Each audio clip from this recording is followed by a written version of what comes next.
sigues? Dura cosa te es dar coces contra el aguijón. Él, temblando y temeroso, dijo: Señor, ¿qué quieres que yo haga? Y el Señor le dijo: levántate y entra en la ciudad, y se te dirá lo que debes hacer. Y los hombres que iban con Saulo se pararon atónitos, y oyendo a la verdad la voz, mas sin ver a nadie.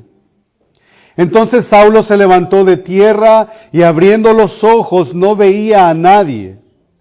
Así que llevándole por la mano le metieron en Damasco, donde estuvo 3 días sin ver, y no comió ni bebió. Bondadoso Dios,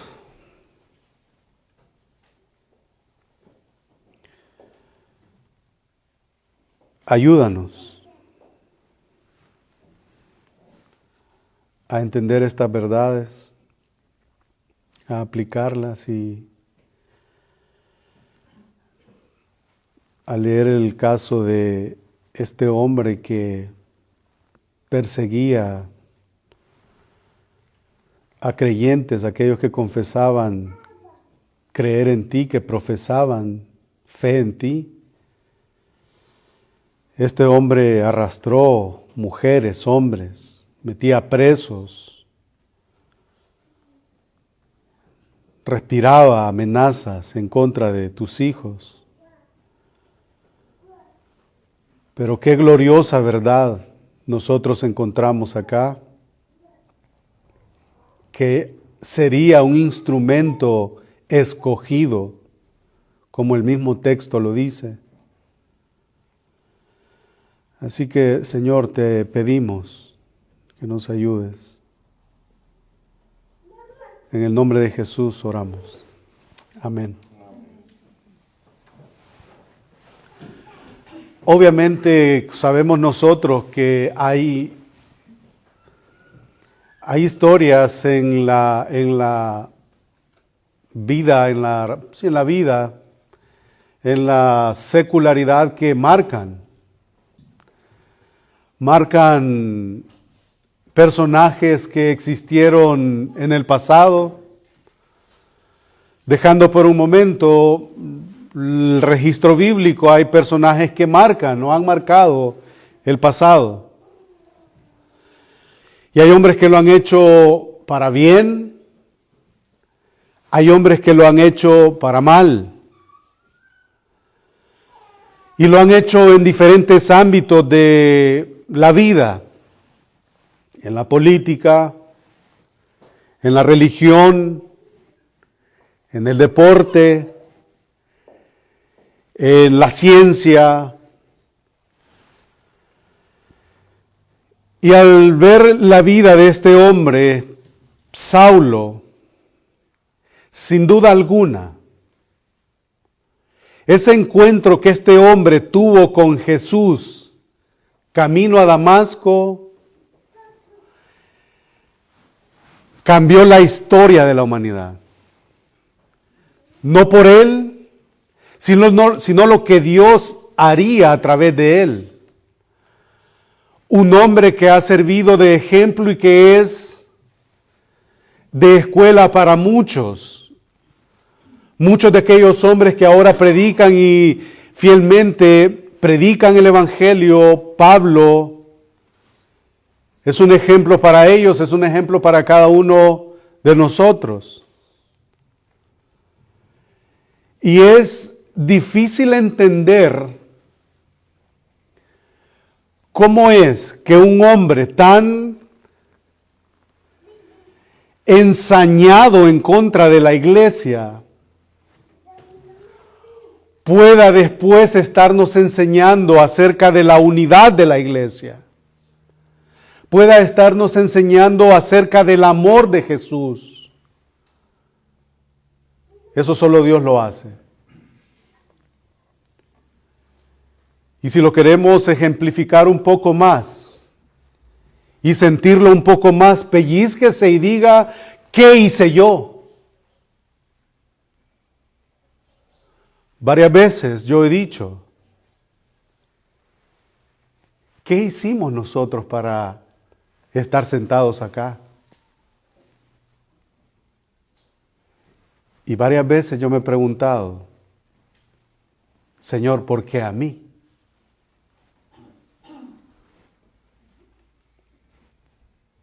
Y es mi intención en esta tarde que juntos veamos, y como decía en la oración inicial, si hay algo que va a llenar de esperanza nuestros corazones y nos va a animar y debe de animarnos es que si Dios perdonó a este hombre de este pecado,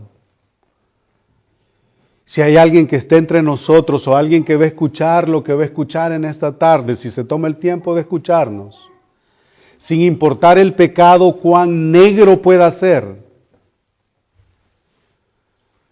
Jesucristo, el Hijo de Dios, puede perdonarle.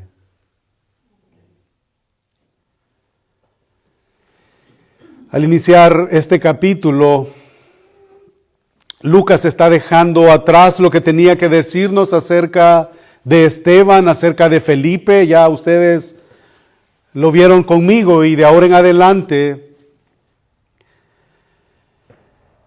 otro personaje reaparece, porque ya fue mencionado, reaparece. En el capítulo 7, versículo 58, nosotros lo leímos por primera vez cuando Esteban ha sufrido la lapidación por causa de la predicación del Evangelio. Dice el 7:58, y echándole fuera de la ciudad le apedrearon, y los testigos pusieron sus ropas a los pies de un joven que se llamaba Saulo. Ahí está. Luego en el capítulo 8, versículo 3, también nosotros volvemos a encontrarnos con él, volvemos a verle, y en esta vez no estaba solamente como un espectador, ahora está echando mano a los seguidores de Jesús. La dispersión ha tomado lugar. Después de que Esteban es apedreado, se da la dispersión, y en el 8:3 dice, y Saulo asolaba a la iglesia y entrando casa por casa arrastraba a hombres y a mujeres y los entregaba en la cárcel. Primer escenario, Saulo, siendo testigo de un asesinato. En el 8:3 le estamos viendo y da inicio la persecución de esta iglesia en Jerusalén.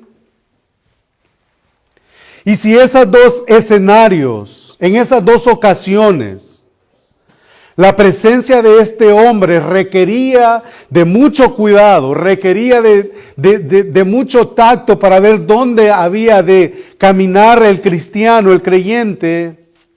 Al acercarnos al capítulo 9, esto nos ofrece un cuadro aún más aterrador. Y todo esto sucede antes de su conversión. Parece ser que todo lo que Saulo hace, todo lo que Saulo piensa, está guiado, está motivado por su deseo de terminar con los cristianos. Ese es su deseo. Su deseo de terminar con el cristiano. Ya fue testigo de una lapidación, aprobó la ejecución de un santo, de un justo, ya asoló a la iglesia arrastrando a hombres y a mujeres para meterlos en la cárcel. Después de ver el ministerio de Felipe en el capítulo 8, ahora llegamos al capítulo 9 y leemos a Saulo. Y yo creo que las palabras y la conducta de Esteban eventualmente tuvieron una función para terminar una carrera que prometía mucho para un fariseo joven que exhalaba fuego de su interior. Y fue un punto de quiebre, como dirían algunos, un punto crítico en donde la oración de Esteban dice: Padre, perdónales este pecado. De alguna manera Dios está contestando esa petición a partir del capítulo 9. Pero veamos un poquito acerca de Saulo. Saulo, de un hogar en Tarso, una ciudad de Asia Menor, en lo que ahora podríamos decir que es Siria y Turquía. En aquellos días Tarso era una ciudad muy distinguida, era distinguida por, entre muchas cosas, por una universidad famosa, una de las 3 grandes universidades del momento. Las otras 2 universidades, una estaba en Atenas, la otra estaba en Alejandría. Y lo que podríamos considerar, esas 3 universidades, podríamos nosotros ahora, tenemos universidades famosísimas, podríamos considerar que en ese tiempo podría ser el Harvard, el Yale o el Princeton de nuestra época. Universidades notables. Entonces, el padre de Saulo era un ciudadano romano, transmitió todos los valores del judaísmo y la ciudadanía romana a su hijo, y sin duda alguna, su padre también fue un fariseo. Entonces Saulo heredó toda esa tradición fariseica. Saulo tan judío era que él podía decir en el testimonio que él mismo nos da, en Filipenses capítulo 3, versículos del 5 al 6, él dice que era circuncidado al 8º día, del linaje de Israel, de la tribu de Benjamín, hebreo de hebreos, en cuanto a la ley fariseo, en cuanto a celo, perseguidor de la iglesia, en cuanto a la justicia que es en la ley irreprensible. O sea, a él no le podíamos enseñar acerca de la ley, del fariseísmo. No, este era un judío muy devoto. Y para mantener la tradición judía, todo niño tenía que aprender un oficio a temprana edad. Y el joven Saulo fue instruido para aprender a tejer tela de pelos de cabra y de animales para poder armar las famosas carpas del tiempo. Y de esa manera este hombre también fue preparado de esa manera. Alrededor de los 13 años un niño judío tenía que someterse o se volvía oficialmente alguien que tenía que aprender la ley, y muy probable que en su momento Saulo se fue a Jerusalén. ¿Por qué se fue a Jerusalén? Sería la pregunta. Porque su familia quería que estudiara el judaísmo al más alto nivel, al más puro nivel. ¿Y a quién tenían ahí estos judíos? Tenían a Gamaliel. Gamaliel era tan elevado para este entonces, pero tan elevado como un maestro que él mismo de hecho era llamado la belleza de la ley. Gamaliel le conocían por ese nombre, la belleza de la ley. Eso quiere decir que la ley nunca era más hermosa, como dice un comentarista, que cuando era expresada por Gamaliel. O sea, esta era una eminencia. Entonces, Saulo se había sentado bajo la enseñanza de este rabino, celoso, muy legalista, muy fariseo tradicional. No se sabe qué es lo que le llevó de regreso a Jerusalén. Pero este hombre estaba muy agitado, este hombre estaba molesto.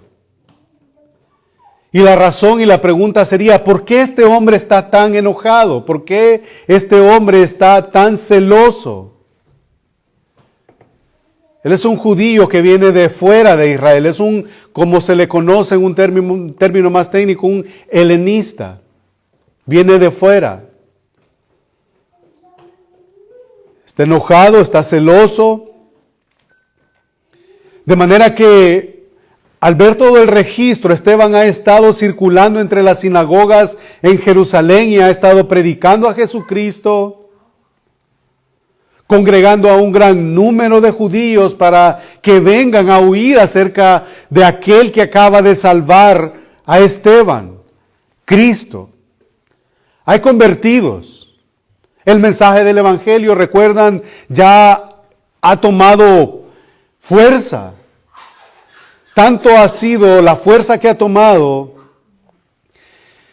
que Pablo ha empezado a perseguir a la iglesia y la dispersión se ha llevado a cabo. Hay convertidos. Este hombre está enseñando a los nuevos creyentes que en Jesús tienen perdón, que en Jesús tienen vida eterna. Está diciendo que Él murió por el precio del pecado.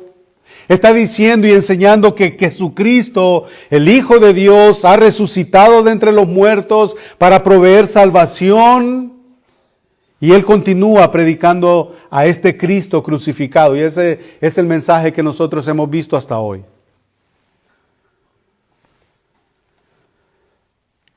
Los ataques se están volviendo más agresivos. La iglesia se está expandiendo y ha explotado por miles. Y Saulo, al ver esto, está enfurecido. Y una de las formas que yo creo que podría haber manejado alguien normal es, él pudo haber discutido con aquellos en las sinagogas con quien no estaba de acuerdo. Él pudo haber tratado de refutarlos, pero no fue lo que pasó. Él trató de callar a Esteban, y no lo trató de callar con un argumento, sino con una ejecución. Él entonces se elevó por la mera fuerza de la ira, de su celo, en su deseo de aplastar el cristianismo. De hecho, años después él dijo, y esto está registrado en Hechos 26.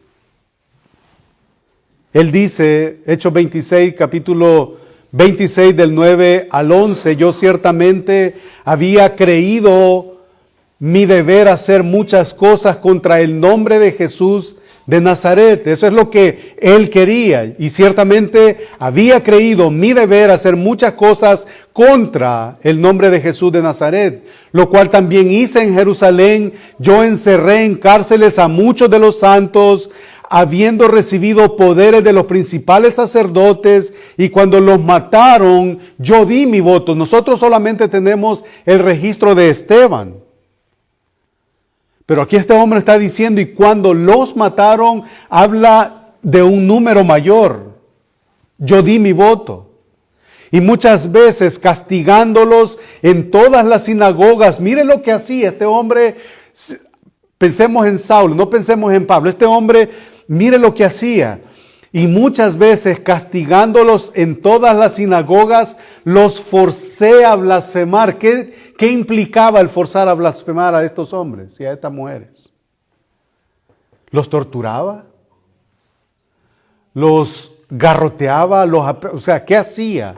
Los forzaba a blasfemar, y luego dice, y enfurecido sobremanera contra ellos, los perseguí hasta en las ciudades extranjeras. O sea, este tipo era como cuando usted ve, no sé, ve una hormiga o ve una cucaracha en su casa y usted va a comprar todo tipo de medicamentos, iba a decir, de venenos, y usted va a cada esquina. O sea, ese hombre iba a cada esquina para encontrar a un cristiano. Ese es Saulo. Lucas, como lo presenta, dice, Saulo asolaba a la iglesia.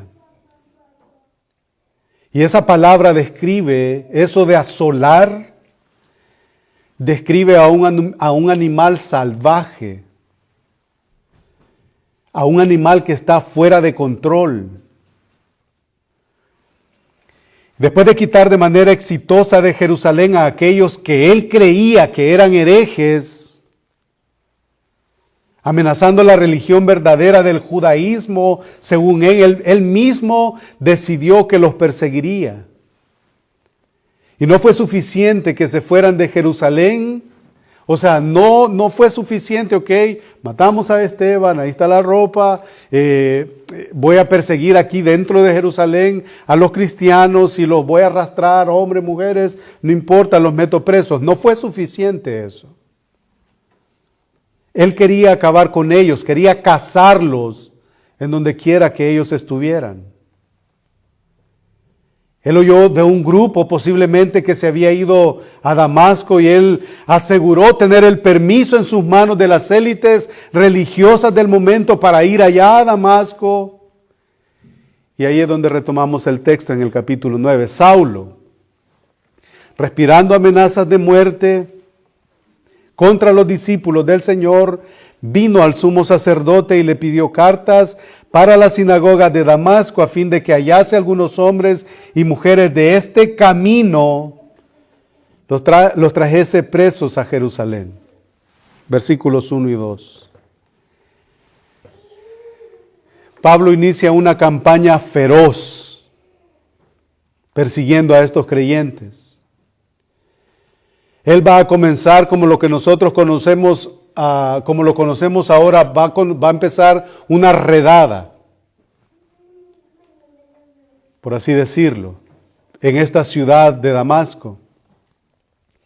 Él era como ese caballo de guerra que tiene el aroma de la batalla, está ensangrentado. Este hombre está lleno de ira, enfurecido, y está exhalando furia. Por cierto, la palabra respirando, amenazas de muerte, eso aquí literalmente todavía es inhalando. O sea, inhalar no es exhalar, es exhalar amenazas y homicidio. Él inhala. ¿Qué significa eso? El aliento mismo de su vida era matar a los discípulos del Señor. Él vivía para arrestar y para matar a los cristianos. O sea, la enseñanza de esta sección, hermanos, es cierto que muchos la toman de diferentes ángulos y puede hablarnos de el ejemplo de Pablo y puede hablarnos de... Pero lo que a mí realmente me fascina y me humilla es lo que hasta el momento hemos visto, cómo este hombre tan ensañado con los cristianos pudo alcanzar la salvación. Eso a mí me sorprende. Saulo no quería quedarse satisfecho hasta que los cristianos fueran exterminados.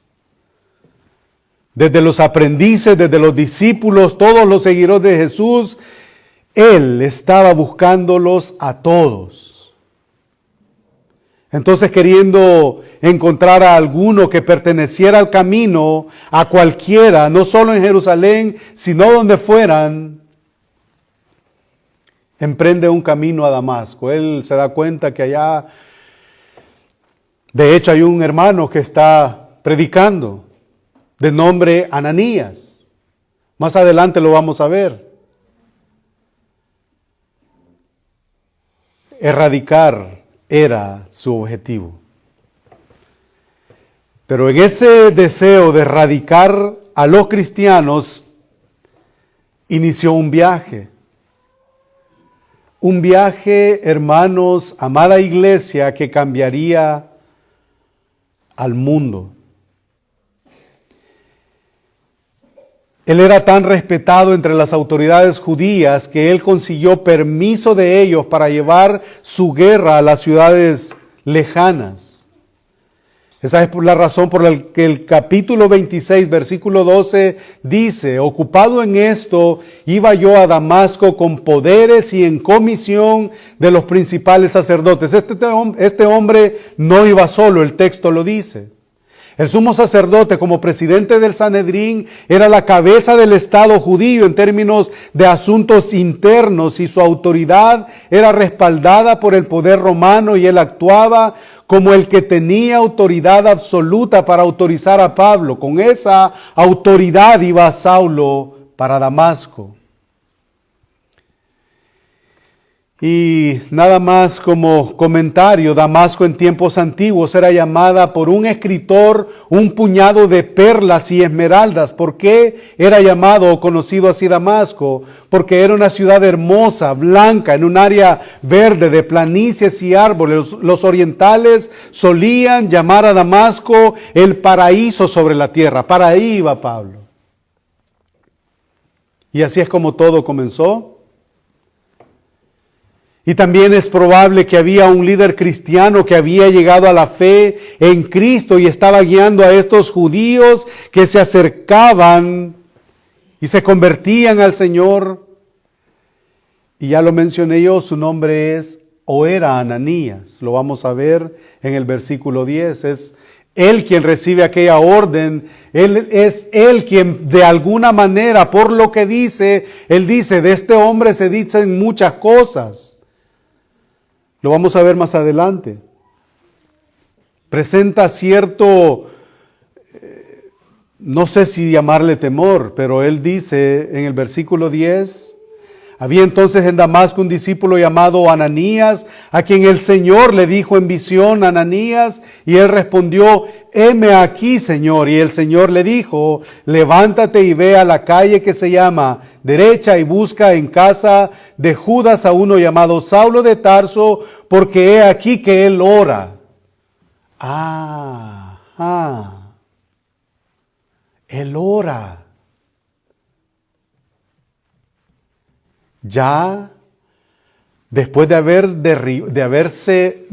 derribado, de haberlo tirado al suelo, de haber quedado ciego, después de haber que lo metieron del brazo, lo metieron en la ciudad, entonces ya el Señor ha empezado la obra salvífica en este hombre. Ahora él ora.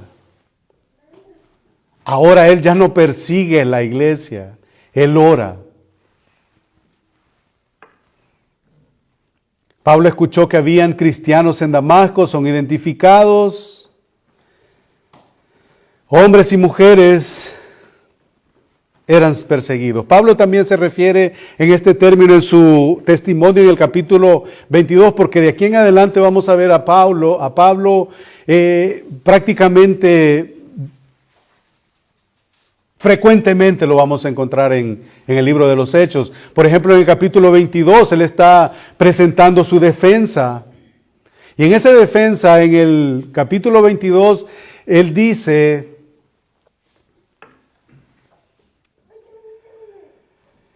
que perseguía a aquellos que hablaban acerca del camino, y esa es una designación probablemente sarcástica, porque los cristianos creían y sabían que mediante Jesucristo era el único camino a Dios, y esas son las palabras que el Señor ha dicho en Juan 14:6, yo soy el camino, yo soy la verdad, yo soy la vida. Entonces pareciera ser algo sarcástico aquí. Entonces cualquier persona que estaba asociada con la estrechez de este camino o de este evangelio era objetivo para Pablo, era meta para agarrar de Saulo. Entonces, llegamos al versículo 3. Mas yendo por el camino, aconteció que al llegar cerca de Damasco, repentinamente le rodeó un resplandor de luz del cielo, y cayendo en tierra, oyó una voz que le decía, Saulo, Saulo, ¿por qué me persigues? Y él le dijo, ¿quién eres, Señor? Y le dijo, yo soy Jesús a quien tú persigues. Y eso nos va a enseñar y nos va a traer mucha aplicación también, porque Pablo o Saulo no veía físicamente a Jesús y era a Jesús quien perseguía. Saulo a quien perseguía era a los cristianos. ¿Por qué dice entonces, por qué me persigues? Y él dijo, ¿quién eres, Señor? Y él dijo, yo soy Jesús a quien tú persigues. Dura cosa te es dar coces contra el aguijón. Él temblando y temeroso dijo, Señor, ya la obra en el corazón de este hombre, el milagro de la salvación está ocurriendo en este hombre, porque lo que pregunta primero es, Señor, ¿qué quieres que yo haga? Y el Señor le dijo, levántate y entra en la ciudad, termina de llegar y se te dirá lo que tienes que hacer. Y los hombres que iban con Saulo se pararon atónitos, oyendo la verdad, la voz, mas sin ver a nadie. Hermanos, esto también nos enseña que Dios tenía planes para Pablo. ¿Por qué los que iban con él no hicieron lo mismo?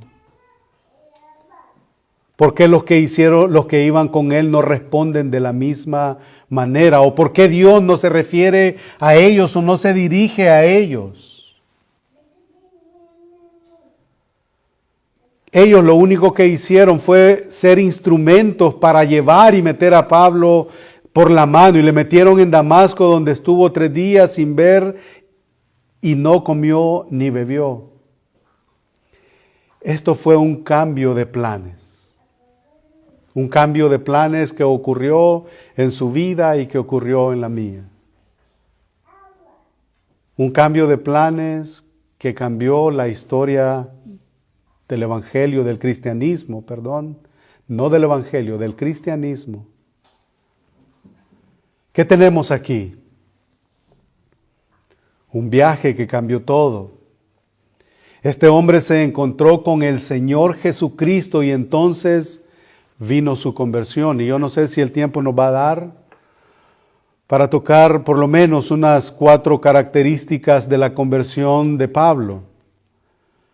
Primero, él tuvo un contacto divino. Segundo, él tuvo una convicción que vino por parte de Dios, una convicción divina. Luego, lo que este hombre hizo no fue una simple oración de fe como ahora se conoce. Este hombre tuvo una conversión pura, una conversión genuina, una conversión divina para luego, como 4ª característica, este hombre a partir de ese momento tuvo una comunión divina. De hecho, él llegó a pronunciar aquellas palabras: llevo en mi cuerpo las marcas de Cristo, del Evangelio. Entonces el contacto divino viene en el versículo 3, mas yendo por el camino, aconteció que al llegar cerca de Damasco, repentinamente, de repente, él no lo esperaba, le rodeó un resplandor de luz del cielo. Y esa es otra ilustración, como vimos con el eunuco, se recuerdan, de Etiopía, quien encontró a Felipe porque el Espíritu Santo estaba guiando y estaba haciendo que todo pasara de acuerdo a la voluntad de Dios. Hermano, usted se mira bien bonito, yo me miro bien bonito sentado aquí. Pero nunca queríamos estar aquí. Nunca. Nunca en nuestra humanidad caída, nunca hubiéramos deseado estar acá. Nunca. Pablo iba a continuar matando, metiendo presos a los cristianos. Él no quería caerse. Él no quería quedarse sin la vista. O sea, él no quería nada.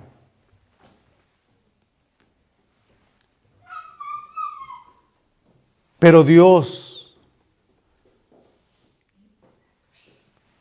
tenía un plan diferente para él. Y así es como la salvación sucede, hermanos. Siempre, siempre va a ser la voluntad soberana y decretada de Dios. Siempre su propósito se lleva a cabo por su poder y por su voluntad decretada. No hay tal cosa en la Biblia que alguien pueda decir yo voy al Señor cuando yo quiera. No hay tal cosa.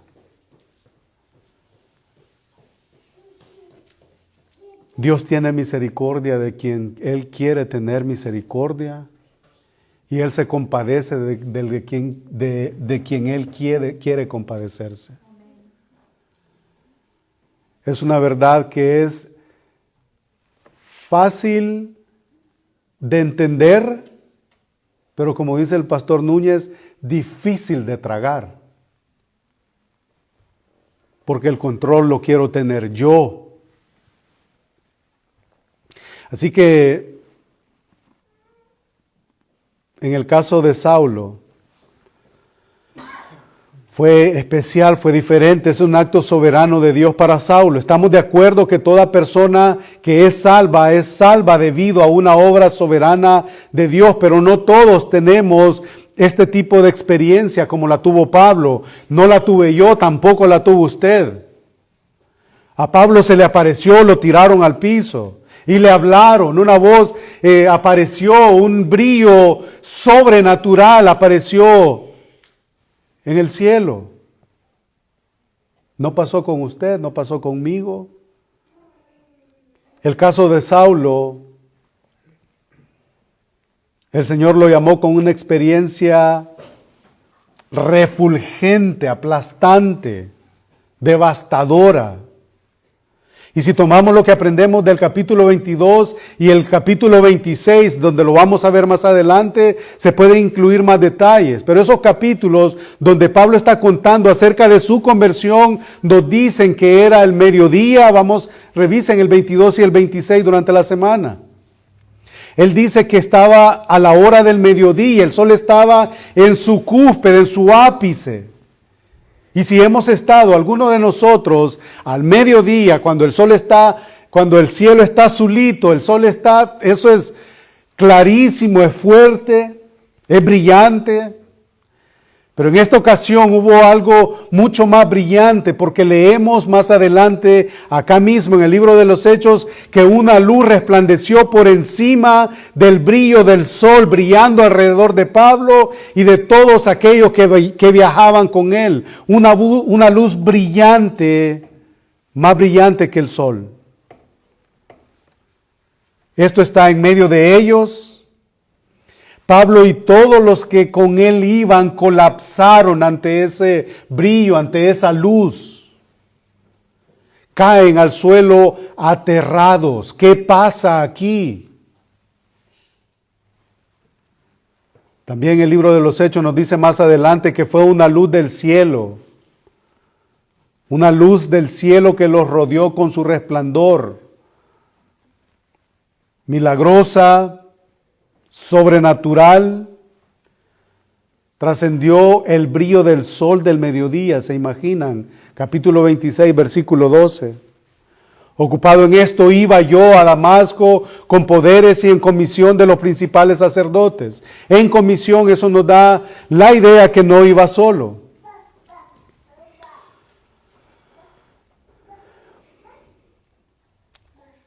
Cuando a mediodía, oh rey, yendo yo por el camino, vi una luz del cielo que sobrepasaba el resplandor del sol, la cual me rodeó a mí y a los que iban conmigo. Y habiendo caído todos nosotros en tierra, oí una voz que me hablaba y decía en lengua hebrea: Saulo, Saulo, ¿por qué me persigues? Él está contando su relato, él está dando su testimonio de cuando él se convirtió. Dura cosa te es dar coces contra el aguijón. El testimonio dado por Pablo aquí dice que los hombres se levantaron, pero Saulo permaneció en el suelo. Oyeron el sonido, oyeron ruido, pero no podían entender. El trato era con Saulo. Dice que no entendieron. Dice que no pudieron expresar o no pudieron distinguir estas palabras. Eso es parecido a lo que leemos en Juan capítulo 12, versículo 29. Y la multitud que estaba ahí y había oído la voz decía que había sido un trueno. Otros decían, un ángel ha hablado. Estaban diciendo que había habido un relámpago. Otros estaban diciendo que el ángel o un ángel les había hablado. La gente oyó el sonido, pero no podían distinguir nada. El mensaje, el llamamiento, la intercesión, el cambio de corazón no era para ellos, era para Pablo. Bueno, esta situación de Juan 12, 29 es semejante. Los otros están sorprendidos, están arrastrándose, están tratando de entender lo que está sucediendo alrededor de ellos. Están confundidos, están estupefactos. No tienen idea de lo que está sucediendo. Y su percepción es muy diferente a la que Pablo estaba experimentando en ese momento. La luz irrumpe a Saulo y él ve a Jesús. ¿Cómo nosotros sabemos que Saulo ve a Jesús? El texto lo dice. Versículo 7.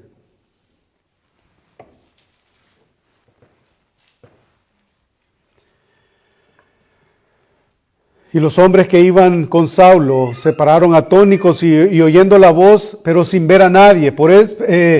Pero dice el versículo 17, fue entonces Ananías más adelante y entró a la casa poniendo sobre las manos,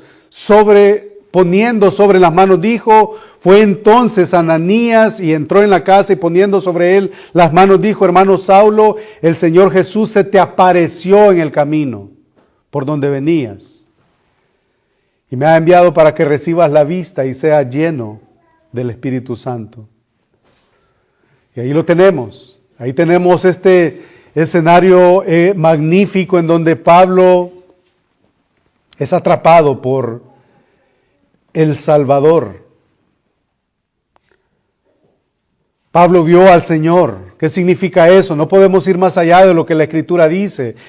Primera de Corintios capítulo 15, versículo 7 dice, después apareció a Jacobo, después a todos los apóstoles y al último de todos, él dice, como a un abortivo me apareció a mí.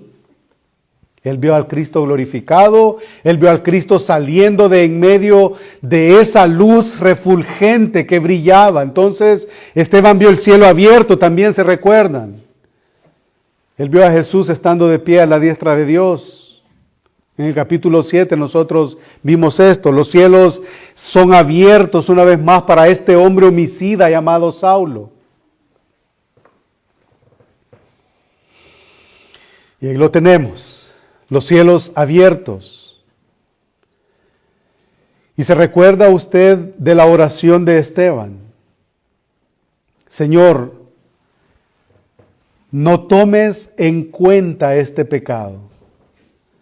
Lo cual quiere decir, perdónalos, porque me están apedreando. Y ahí estaba de testigo este muchacho, este joven. Y podemos ver de alguna manera la oración de Esteban siendo respondida en este momento. Entonces, ese es el contacto. Dios soberanamente establece contacto con usted. Dios soberanamente, hermano y hermana, estableció un contacto directo con nosotros.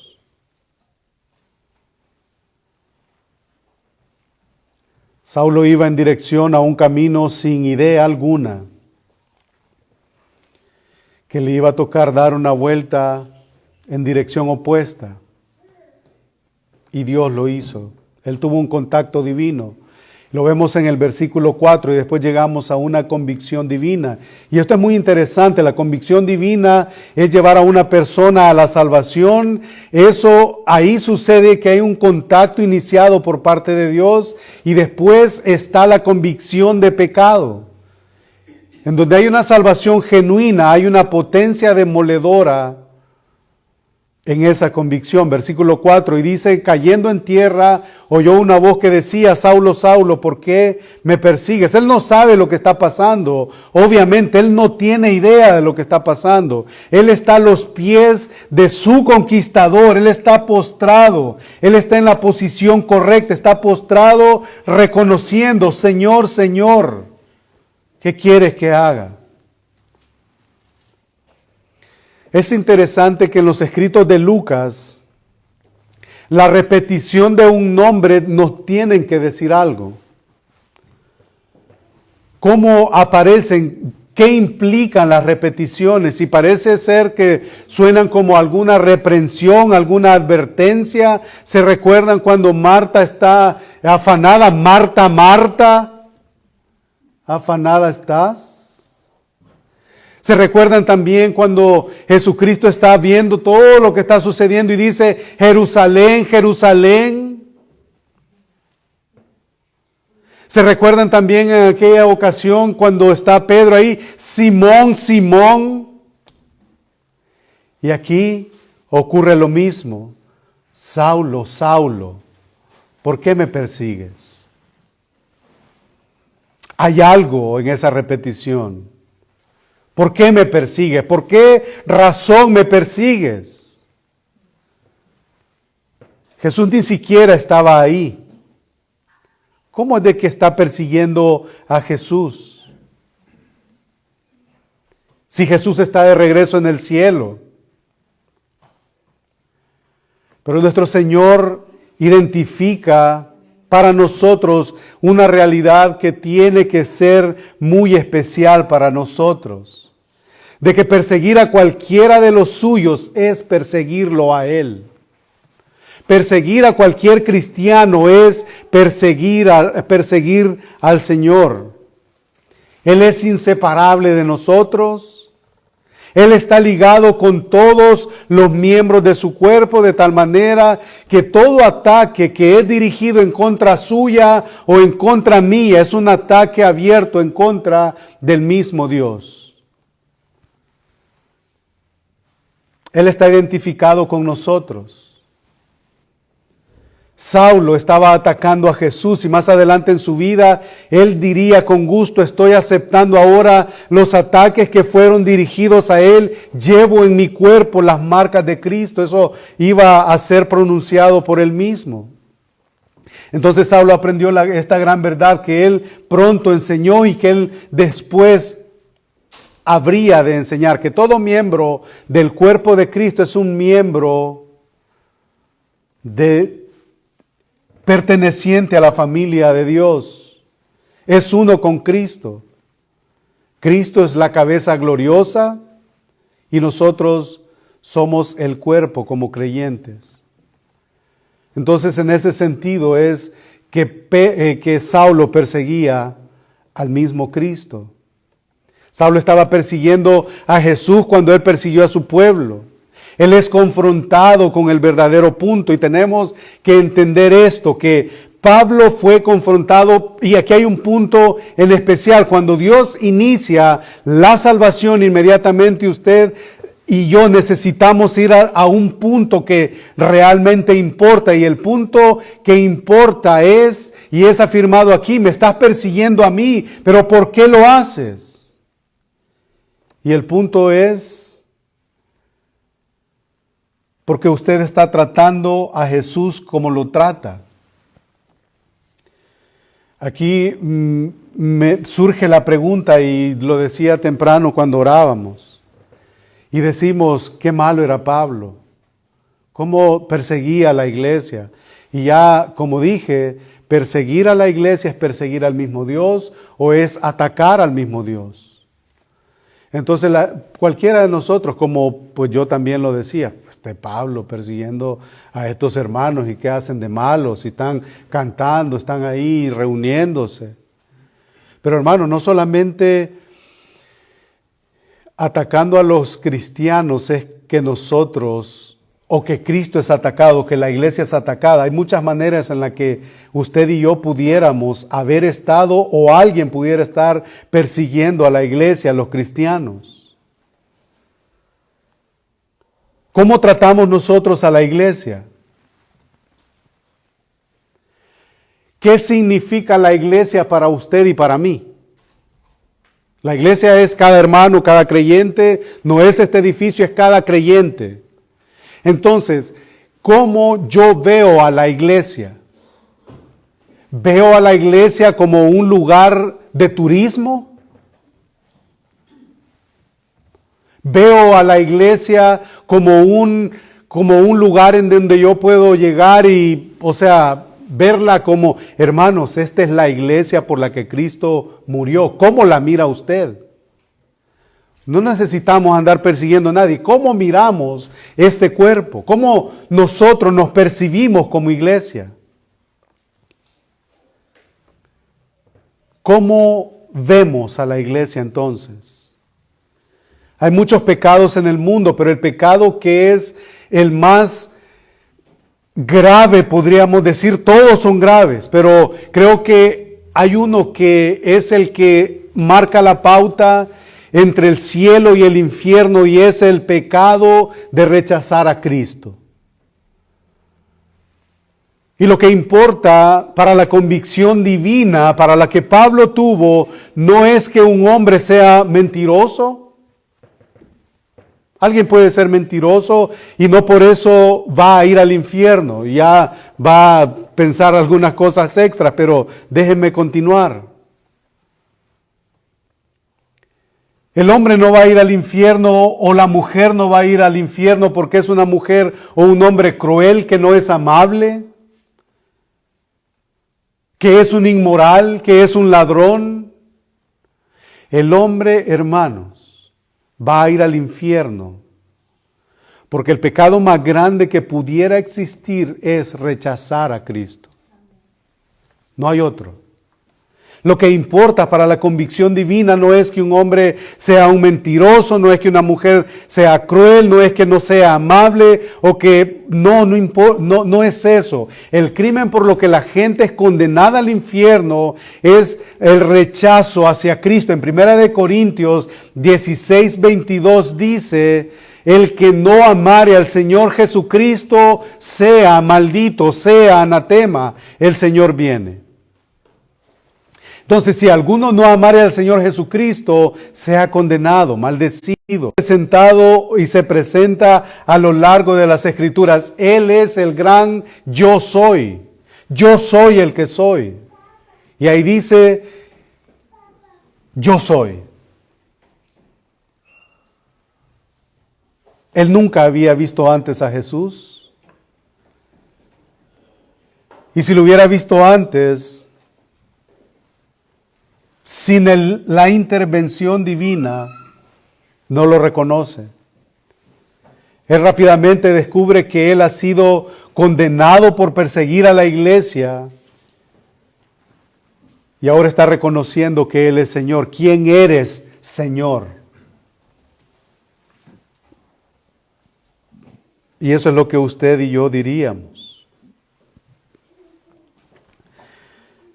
Jesús ha cautivado la atención de Pablo, lo ha llenado de temor, de convicción, le ha presentado la verdad acerca de sí mismo. Él dijo, yo soy Jesús de Nazaret.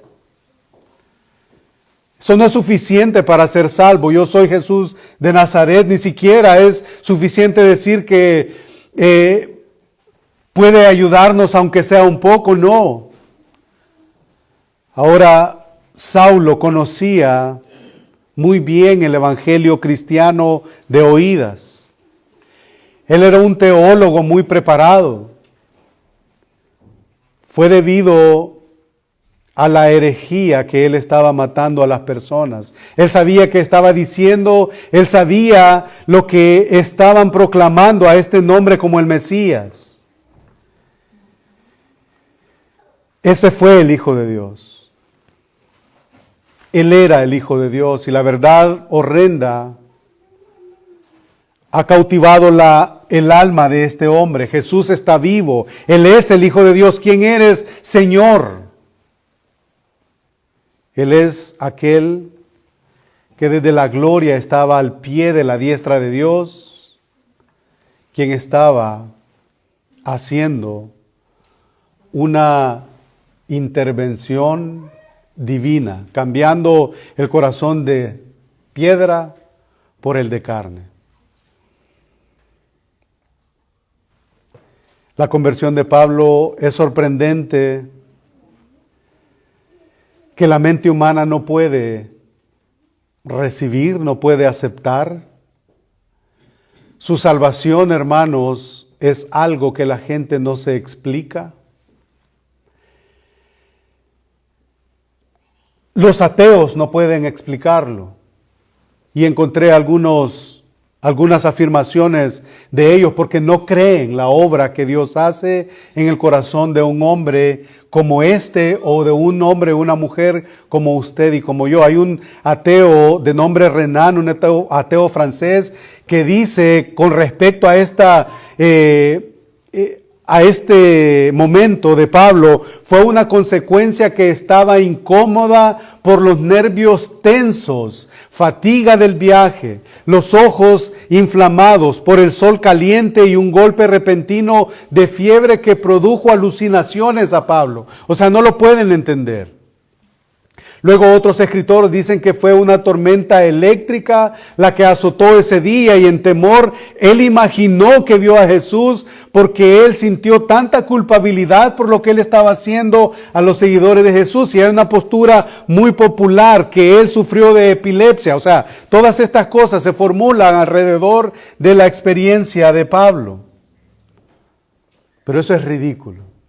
Si usted y yo entendemos el Evangelio, entenderíamos y vamos a afirmar que esto fue una obra divina que guió a este hombre a la salvación. El Señor salvando. Y él dijo, yo soy Jesús. Él usó su nombre personal, su carta de presentación. Yo soy el que soy. Yo soy el camino, la verdad y la vida. Yo soy. Y ahí es como la historia toma otra dirección. El tiempo nos ha avanzado. Y solamente como conclusión, hay una buena manera de entender la conversión. Y es a través de la carta de este mismo hombre en 1 Timoteo capítulo 1, versículo 12 en adelante. Y dice, aquí Pablo le da un testimonio a Timoteo: doy gracias al que me fortaleció, a Cristo Jesús nuestro Señor, porque me tuvo por fiel poniéndome en el ministerio. Doy gracias al que me fortaleció, a Cristo Jesús, poniéndome en el ministerio, habiendo yo sido antes blasfemo, perseguidor e injuriador, mas fui recibido a misericordia porque lo hice por ignorancia en incredulidad. Pero la gracia de nuestro Señor fue más abundante con la fe y el amor que es en Cristo Jesús. Palabra fiel y digna de ser recibida por todos, que Cristo Jesús vino al mundo para salvar a los pecadores, de los cuales yo soy el primero. Pero por esto fui recibido a misericordia, para que Jesucristo mostrase en mí el primero toda su clemencia, para ejemplo de los que habían de creer en Él para vida eterna. Por tanto, al Rey de los siglos, inmortal, invisible, al único y sabio Dios, sea honor y gloria por los siglos de los siglos. Amén. Ese es su testimonio. ¿Cuál es el suyo? Con esa terminamos. ¿Cuál es su testimonio? No, usted no perseguía, bueno, no sé, no lo conozco, no sé si andaba ahí agarrando con hondilla las iglesias, cristianos, no sé. Pero la condición de Pablo era la misma nuestra. Muertos en delitos y pecados. Pero su gracia fue mucho más abundante de lo que nosotros entendemos o mereciéramos. Que el Señor nos ayude y que nos permita contemplar con detenimiento lo que implica su salvación, su redención, su sacrificio en favor de nosotros. Continuamos el siguiente domingo con este enemigo amado. Buen Dios y Padre, te agradecemos por este tiempo. Agradecemos por tu misericordia.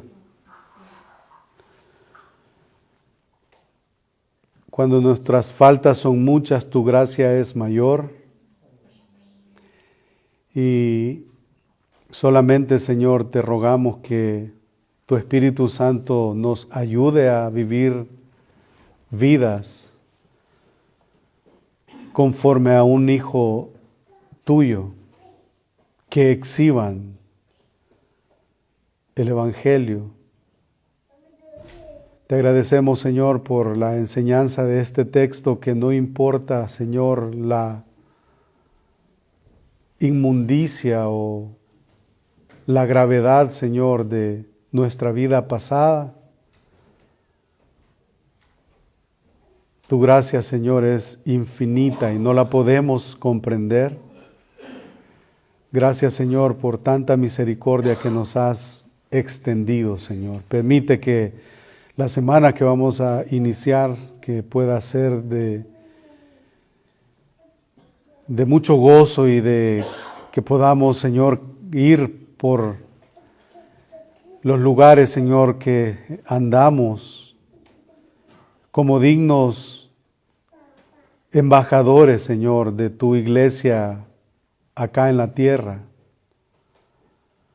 Esa iglesia que comenzó con tanto poder en el primer siglo, Señor, que pueda ser la misma iglesia que camine con el mismo poder que caminó en ese tiempo, en la predicación fiel del Evangelio. Gracias, Señor, por tu misericordia. Gracias por tu gracia. Gracias, Señor, porque por los méritos de tu Hijo Jesucristo podemos venir delante de ti, Señor, justificados. Oramos estas cosas, Señor, en agradecimiento, en humillación, con la esperanza de la vida eterna por los méritos de tu Hijo Jesucristo, que murió, resucitó y está a la diestra del Padre, y que un día volverá. Por esos méritos nosotros oramos. Amén. Amén.